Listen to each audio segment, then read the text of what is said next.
अंगूठी पहना देने को रिश्ता कहते हैं। बस कोई एहसास हो ना हो, मुझे रजा में कोई इंटरेस्ट नहीं है। छानने जरीन आंटी, तरह की बात बर्दाश्त नहीं करती। मेरी वजह से कोई प्रॉब्लम क्रिएट हो, ये बात परेशान करती है। ऑफ से बाहर नहीं करना मुझे ये अंदाजा हो गया कि नजर में मेरी क्या हैसियत है ना।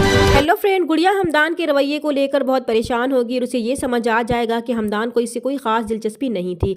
वो तो इससे मोहब्बत करती थी, मगर हमदान की तरफ से ऐसी कोई बात नज़र नहीं आ रही थी। तो इसे लगेगा कि इसने हमदान से मंगनी करके गलती कर दी थी, क्योंकि सिर्फ वही इस रिश्ते को निभा रही थी। इसलिए वो ये फैसला कर लेगी कि ऐसे रिश्ते को निभाने का कोई फ़ायदा ही नहीं, बल्कि इसका ख़त्म हो जाना ही ठीक है। इसलिए वो इस बात का इजहार अपनी माँ से भी करेगी, तो इन्हें समझाएंगी कि वो हमदान के बारे में गलत सोच रही थी, क्योंकि हमदान एक जिम्मेदार लड़का है, इसकी नेचर ही ऐसी है। मगर गुड़िया इनकी कोई भी बात नहीं सुनेगी और आखिरी बार हमदान से इस सिलसिले में बात करने के लिए इसके घर जाएगी, ताकि वो हमदान से इस रवैये की वजाहत ले सके और ख़ुद को मुतमईन कर सके, क्योंकि वो हमदान से बेहद मोहब्बत करती थी। वो नहीं चाहती थी कि इसे बाद में कोई मसला हो, मगर वो ये नहीं जानती थी कि हमदान के दिल में तो ऐना बस चुकी थी। हालांकि हमदान ने ऐना से हालात के आगे बेबस होकर शादी की थी। अब ऐना के साथ रहते हुए इसे ऐना से मोहब्बत हो चुकी थी। अब तो हर काम में इसकी पहली तरजीह ऐना ही थी। वो सारे काम छोड़कर सिर्फ ऐना पर तवज्जो देगा, तो ऐना एक बार फिर इसे समझाएगी कि अब इसकी शादी शानजे से होने वाली थी, इसलिए इसे ज़्यादा वक्त शानजे को देना चाहिए और अपनी शादी के बारे में भी सोचना चाहिए। वो नहीं चाहती कि इसकी वजह से हमदान की ज़िंदगी में कोई भी मुश्किल पैदा हो, मगर हमदान, जिसका दिल सिर्फ ऐना की तरफ ही माइल हो चुका है,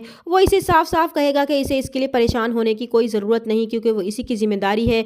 ऐना को भी अब हमदान की मोहब्बत नज़र आने लगेगी कि वो वाकई इससे हमदर्दी के बजाय मोहब्बत करने लगा है।